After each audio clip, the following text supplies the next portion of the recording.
Everybody, welcome back to my channel. I hope that your mind and your heart are just thriving on this fine sunny afternoon.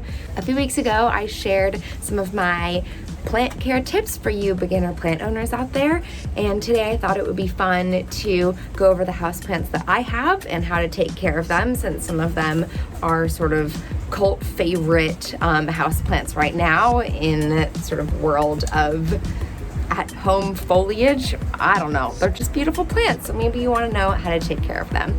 So let's jump into this video. I'll show you what I got. Maybe you're gonna want to get some too, maybe you won't, I don't know. Hopefully you enjoy it.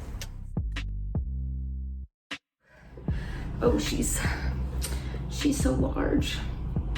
She looks so good. You're doing amazing, sweetie. Okay, so this big girl, her nickname is Swiss cheese plant. Her official scientific name is Monstera deliciosa, or delicious monster. She's known as a Swiss cheese plant because of these splits in her leaves, which actually just vary on the amount of light the plant gets. As the plant matures and is exposed to different light conditions, it can split really crazy, just like this big leaf up here. She's large, so let me just put her down and I'll tell you all about her. Okay. What if I just did this part of the video like underneath her? All right, so our girl Monstera deliciosa loves bright filtered light, baby, or bright indirect light. You will know that she's getting too much sun when the edges of the leaves start to burn. I've also made the mistake of thinking that they weren't getting enough light and sticking them on my balcony for a few hours just to be like, haha, here's some sun. Don't do it, because I killed her. In terms of watering, it really depends on the size of your plant, but you will want to water about once a week. Water thoroughly, let that water flush out of the bottom of your drainage hole. Another trick, like I mentioned before, is just sticking your fingers 2 inches down. If the soil is dry, give her a big ol' water. If the soil is still pretty wet, give her a few more days. These plants tend to thrive in rainforest settings, which means they're really used to having quite a bit of humidity. I live in Los Angeles, which is a dry desert. So there's some ways to sort of stimulate the feeling of humidity for a plant like this. One of those main ways it's quite easy is just getting a little spritzer bottle of water and spritzing her all up and down. Another thing that you can do is buy a moss pole, which works for a couple reasons. One, the moss pole can sort of help wrangle your plant to be more upright rather than just growing like out and about. I'll show you an example of that in a minute, but you can also spray the moss pole down, and the leaves tend to be quite connected and concentrated around the moss pole. So by keeping that wet, it promotes the sense of humidity for the entire plant. And then usually she's just like, she's happy. Okay, the next plant we're going to be talking about is also a Swiss cheese. She's just been right here as a video prop the whole time, but it's time for her to come center stage. She's kind of the cousin of the Swiss cheese plant because, as you can see, her leaves are quite Swiss cheesy as well. This is I'm gonna be reading from my computer because I did take Latin in college, but it's been a while. Monstera adansonii has 2 eyes at the end, so just have fun with that, I suppose. This plant also loves bright filtered light. Based on the size of your plant, I would say water about once a week or do your 2-inch finger method. As you can see on this one, I actually have a moss pole here in the back. You can also just sort of see how I've connected it here at the back, intertwined. It's not cute, but you also don't really see the back of the plant. You're just gonna be looking at it from this angle, and she looks pretty good from here, does she not? So make sure you're spritzing your moss pole, you're watering her enough, and you're not burning her in direct sunlight, and she'll be happy.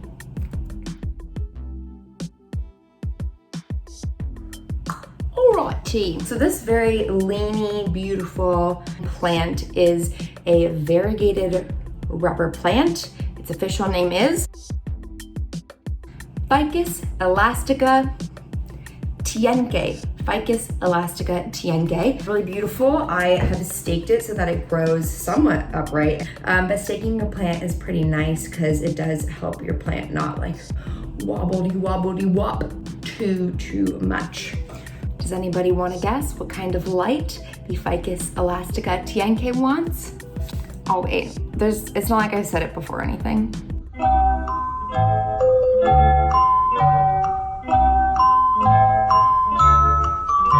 Did somebody say bright indirect sunlight?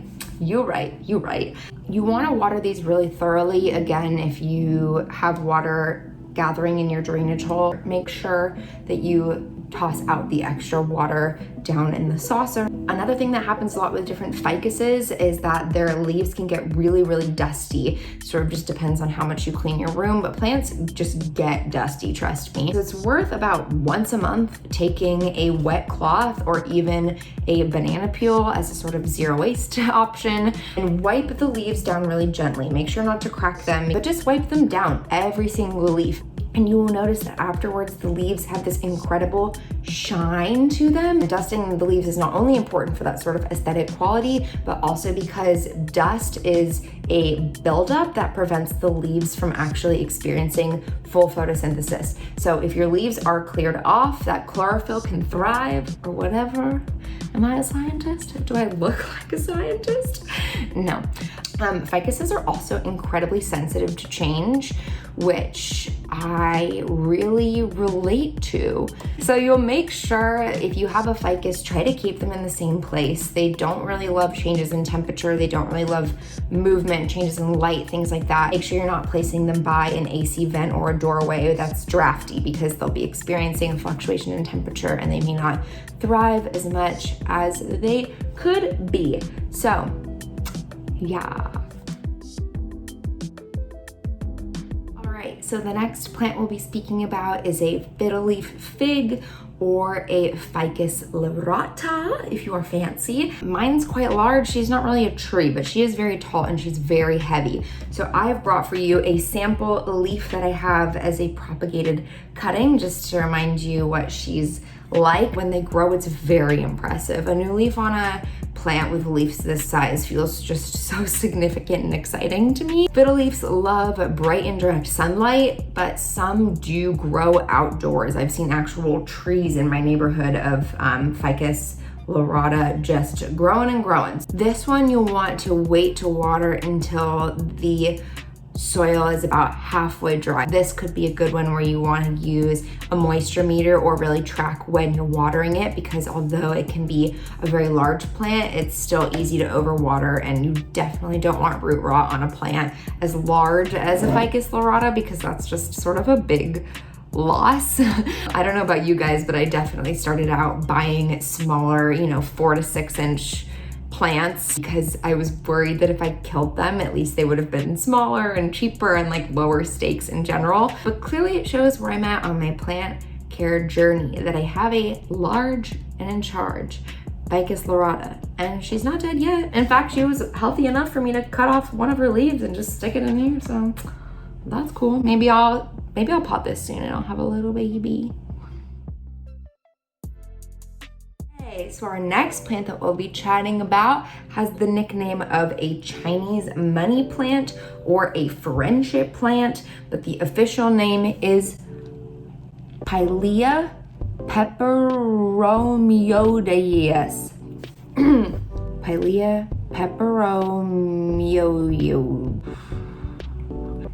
I'll write it out. You can Google it. Here she is. She's really popular right now. I just call her a Paelia. I also sometimes call her a pepperoni plant because, if you look at these leaves, if you stuck them on a pizza, that's what it will look like. Again, 3 guesses as to what kind of light she likes. I'll wait.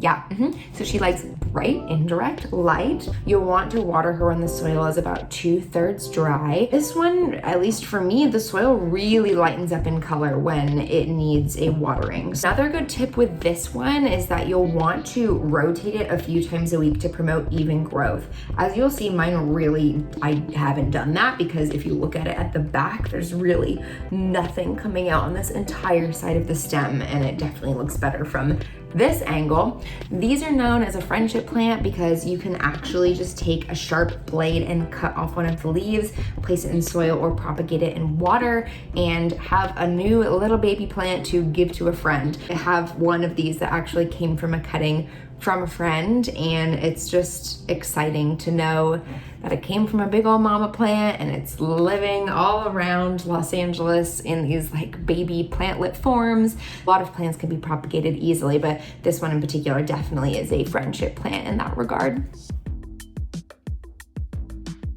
Alright, so this last child of mine is nicknamed a snow queen or an Epipremnum aureum. Epipremnum aureum. So here it is. It is a sort of variegated version of a pothos type of thing. Ooh, hi. It loves bright and direct light, and she's also really dramatic, which sometimes I love.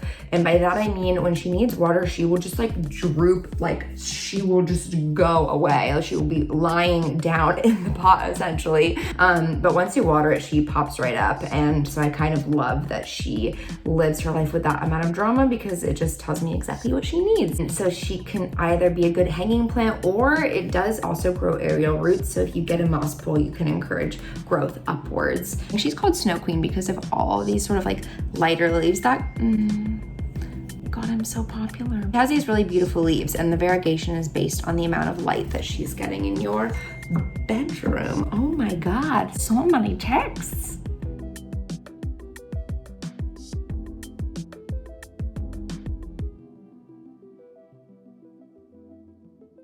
Thank you so much for watching this video. I hope you learned some fun things about how to keep your plants alive, what plants you may want. Check out your local nurseries too. They always have such brilliant advice. And like I said in my last video, Google is incredible. Your friendly neighborhood botanists are there to help you. But so am I. So drop a comment below if you have any questions or if you liked this video. And I hope you have an absolutely wonderful day. Don't forget to like and subscribe. See y'all next time.